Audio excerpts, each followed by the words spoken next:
किताब many lives many masters, लेखक doctor Brian Vij. अध्याय 1। पहली बार जब मैं कैथरीन से मिला था तो वह चटकीले लाल रंग की ड्रेस पहनी थी और अधीरता से भरी मेरे ऑफिस के प्रतीक्षा कक्ष में एक पत्रिका के पन्ने पलट रही थी। उसकी सांस उखड़ी सी लग रही थी। पिछले 20 मिनट से वह मनोचिकित्सा विभाग के मेरे ऑफिस के बाहर गलियारे में चहलकदमी करते हुए मुझसे मिलने व दूर भाग न जाने के लिए अपने आप को मनाने का प्रयास कर रही थी। मैं बाहर निकला और प्रतीक्षा कक्ष में जाकर उससे मिला। अभिवादन के तौर पर मैंने उससे हाथ मिलाया। मैंने ध्यान दिया कि उसके हाथ ठंडे व गीले थे और वे उसकी बेचैनी को जाहिर करते थे।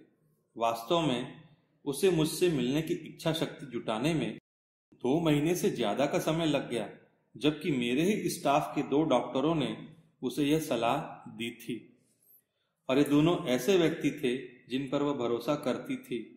अंततः वह मेरे ऑफिस में पहुंच गई थी। कैथरीन एक असाधारण आकर्षण वाली युवती है। उसके पतले बाल मध्यम लंबाई के हैं और आंखें हल्की भूरी। जिस अस्पताल के मनोचिकित्सा विभाग का मैं प्रमुख था, कैथरीन वहां बतौर लैब तकनीशियन काम करती थी। अतिरिक्त पैसा कमाने के लिए वह उन दिनों तैरने के कपड़ों की मॉडलिंग भी किया करती थी। मैं उसे अपने ऑफिस में लेकर गया तथा चमड़े की एक बड़ी कुर्सी पर बैठने को कहा। मैं उसके सामने रखी अपनी कुर्सी पर बैठ गया। एक अर्ध गोलाकार डेस्क हम दोनों के बीच अंतर को पाट रही थी। कैथरीन अपनी कुर्सी पर पीछे की ओर झुककर चुपचाप बैठी थी। उसे पता नहीं था कि बात कहां से शुरू करनी है। मैंने भी इंतजार किया और उसे पहले शुरुआत का मौका दिया, लेकिन कुछ मिनट इंतजार करने के बाद भी जब वह कुछ नहीं बोली तो मैंने उसके अतीत के बारे में पूछताछ शुरू की। इस पहली मुलाकात के दौरान हमने यह जानने की कोशिश शुरू की कि वह कौन है और मुझसे किस वजह से मिलने आई है। मेरे सवालों के जवाब में कैथरीन ने अपने जीवन की कहानी पर से पर्दा हटाया। एक भाई और एक बहन के बीच पैदा हुई कैथरीन एक कट्टर कैथोलिक परिवार से ताल्लुक रखती थी, जो कि मैसाचुसेट्स के एक छोटे से कस्बे में रहता था। भाई उससे 3 साल बड़ा था। वह बहुत कसरती था और उस आजादी के पूरे मजे लेता था जो कैथरीन को कभी नहीं मिली। उसकी छोटी बहन भी माँ बाप की लाडली थी। जब हमने उसकी बीमारी के लक्षणों के बारे में बातें करना शुरू किया तो वह एक उल्लेखनीय तनाव और व्यग्रता से घिर गई। तेजी से बोलते बोलते वह आगे की ओर झुक गई थी और अपनी कहानियों को सामने पड़ी मेज पर टिका दिया था। उसका जीवन आशंकाओं के बोझ से लदा पड़ा था। उसे पानी से डर लगता था। वह गोली लेने में डरती थी कि कहीं वह उसके गले में न अटक जाए। वह हवाई जहाज में बैठने से डरती थी। अंधेरा उसे नापसंद था और मौत का डर उसे हमेशा सताता था। अभी अभी उसका भय और अधिक बिगड़ने लगा था। खुद को सुरक्षित महसूस करने के लिए वह अपने अपार्टमेंट के दरवाजे से सट कर सोती थी। उसे बिस्तर में जाने के 2-3 घंटे बाद तक नींद नहीं आती थी।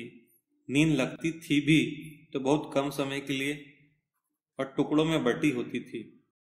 बचपन से उसके पीछे लगे डरावने सपने और नींद में चलने की उसकी आदत फिर से लौट रही थी। जैसे जैसे उसके डर और उनके लक्षण उसे और अधिक असहाय बना रहे थे, वैसे वैसे निराशा उस पर हावी होती जा रही थी। जैसे जैसे कैथरीन अपनी व्यथा कहती गई, वैसे ही वैसे मुझे अंदाज होता गया कि वह कितनी बुरी तरह से पीड़ित है। पिछले कई सालों से मैं कैथरीन जैसे कई मरीजों को उनके डर की यंत्रणाओं से मुक्ति दिलाने में मदद कर रहा हूं। मुझे पूरा भरोसा था कि मैं कैथरीन की हर संभव मदद कर सकूंगा। तय हुआ कि उसकी समस्याओं के वास्तविक स्रोत को ढूंढने के लिए हम उसके बचपन की खोज करेंगे। सामान्यतः इस तरह की सूक्ष्म जांच बेचैनी को हल्का करती है। जब जरूरी होगा और वह गोली निगलने लायक होगी तो मैं उसे आराम पहुंचाने के लिए कुछ हल्की तनावहारी दवाइयां दूंगा। कैथरीन के लक्षणों को देखते हुए यह एक प्रामाणिक किताबी उपचार था। असहनीय दर्द, डर और घबराहट से पीड़ित अपने मरीजों को राहत दिलाने के लिए मैं तनावहारी या मस्तिष्क शामक दवाइयों का इस्तेमाल करने में झिझकता नहीं हूं। हालांकि अब मैंने उनका प्रयोग बहुत कम कर दिया है। अब कभी कभार एकमात्र विकल्प की स्थिति में उन्हें आजमाता हूं। कोई दवा ऐसे लक्षणों की जड़ तक नहीं पहुंच सकती। कैथरीन और उस जैसी बाकी लोगों के साथ मेरे अनुभवों ने इस तथ्य की पुष्टि की है। अब मैं जानता हूं कि ऐसे लक्षणों को दबाने या छुपाने की बजाय उनका उपचार किया जा सकता है। पहले सत्र के दौरान मेरी कोशिश यही थी कि उसे धीरे से उसके बचपन में ले जाऊं, क्योंकि कैथरीन अपने बचपन की कुछ घटनाएं अद्भुत ढंग से दोहराती थी। अतः उसके दमन पर विजय पाने हेतु मैंने मन ही मन सम्मोहन चिकित्सा का संभावित सरल मार्ग विचार कर लिया था। हालांकि उसे अपने बचपन का कोई पीड़ादायक वाकया याद नहीं रहा था जो उसके वर्तमान जीवन में डर की महामारी का कारण बताए। बीते कल को याद करने जब उसने अपने दिमाग पर जोर डाला तो उसके दिमाग में यादें टुकड़ों में उभरने लगी। उसे याद आया कि जब वह 5 साल की थी तो किसी ने उसे स्विमिंग पूल के डाइविंग बोर्ड से धक्का दे दिया था। वह दर्द से कराह उठी थी। हालांकि उसने यह भी कहा कि इससे पहले भी पानी में रहना उसे कभी अच्छा नहीं लगा था। जब वह 11 साल की थी तो उसकी मां भयानक हताशा के दौर से गुजर रही थी। उसकी मां परिवार से कट गई थी और उनकी हालत ऐसी हो गई थी कि उन्हें बिजली के झटके देने मनोचिकित्सक के पास ले जाना पड़ता था। इसके बाद उसकी मां को कुछ भी याद रख पाने में मुश्किल होती थी। मां के साथ इस अनुभव ने कैथरीन को बुरी तरह से हिला दिया था। जब उसकी मां की सेहत में कुछ सुधार हुआ और वह सामान्य होती दिखी तो कैथरीन ने बताया कि उसके डर जाते रहे। उसके पिता को शराब की पुरानी लत थी और कई बार उसके भाई को उन्हें स्थानीय शराब खाने से उठाकर लाना पड़ता था। बढ़ती लत के कारण घर में मां के साथ उनकी अक्सर लड़ाई होती रहती थी। इन्हीं सब का सामना करने के बाद वह चिड़चिड़ी और एकाकी हो गई थी। हालांकि कैथरीन ने इसे एक स्वीकार्य पारिवारिक चलन के रूप में देखा। दूसरी ओर कैथरीन के लिए घर के बाहर के हालात कुछ बेहतर थे। वह हाई स्कूल में पढ़ती थी और अपने दोस्तों के साथ आसानी से घुल मिल जाती थी। इनमें से कईयों को तो वह वर्षों से जानती थी।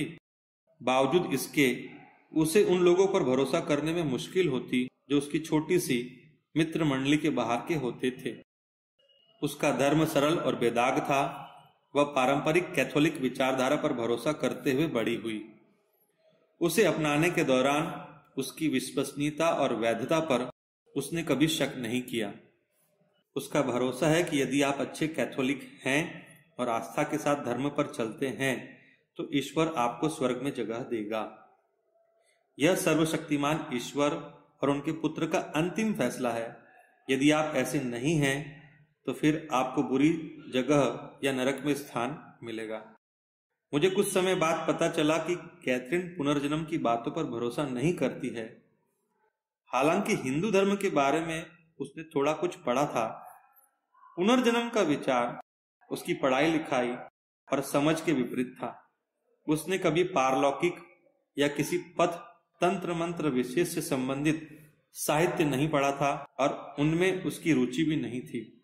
वह तो सिर्फ अपने विश्वास में ही निश्चिंत थी। हाई स्कूल के बाद कैथरीन ने 2 साल एक तकनीकी कोर्स किया और लैब तकनीशियन बन गई। अपने पेशे के ज्ञान और टेम्पा शहर में बस चुके अपने बड़े भाई के प्रोत्साहन से कैथरीन को मियामी के एक बड़े अस्पताल में नौकरी भी मिल गई। यह अस्पताल मियामी स्कूल ऑफ मेडिसिन से अनुबंधित था। सन 1974 के बसंत के महीने में जब उसने मियामी के लिए विदा ली तब उसकी उम्र 21 साल थी। अपने उस छोटे कस्बे में कैथरीन का जीवन मियामी के जीवन से ज्यादा आसान था फिर भी वह खुश थी क्योंकि वह अब पारिवारिक समस्याओं से दूर भाग आई थी। मियामी में अपने पहले साल में कैथरीन स्टुअर्ट से मिली। शादीशुदा और 2 बच्चों का पिता स्टुअर्ट यहूदी था। कैथरीन ने पाया कि वह उन सभी लोगों से बिल्कुल अलग था जिनके साथ वह अब तक मिली थी। वह एक तेज तर्रार, ताकतवर और सफल चिकित्सक था। उन दोनों के बीच एक अति सम्मोहक संबंध था, लेकिन यह तूफानी और दृढ़ बंधन था। उसमें ऐसा कुछ था जिसने उसके उत्साह को बढ़ा दिया और उसे जगा दिया, जैसे कि उसे मंत्रमुग्ध कर दिया गया हो। करीब 6 साल तक उन दोनों के संबंध सजीव बने रहे, लेकिन बाद में कैथरीन उसके व्यवहार को सहन न करने की स्थिति में आ गई। स्टुअर्ट उसके साथ ठीक से पेश नहीं आता था। वह उसके झूठ, वादा खिलाफी और बनावटीपन पर बहुत गुस्सा होती थी। मुझसे मिलने के कई महीने पहले कैथरीन को गले यानी वोकल कॉर्ड की सर्जरी से गुजरना पड़ा था।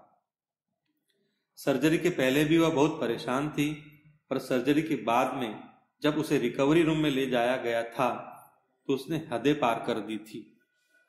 वह इतनी घबराई और परेशान थी कि नर्सिंग स्टाफ को उसे शांत करने में कई घंटे लग गए। अस्पताल में रिकवरी के बाद वह डॉक्टर एडवर्ड पोले से मिली। एडवर्ड एक सहृदय शिशु विशेषज्ञ थे जो कि कैथरीन से अस्पताल में काम के दौरान मिले थे। उन दोनों ने बहुत जल्दी महसूस किया कि उनमें नजदीकियां हैं, और जो बाद में गहरी दोस्ती में बदल गई।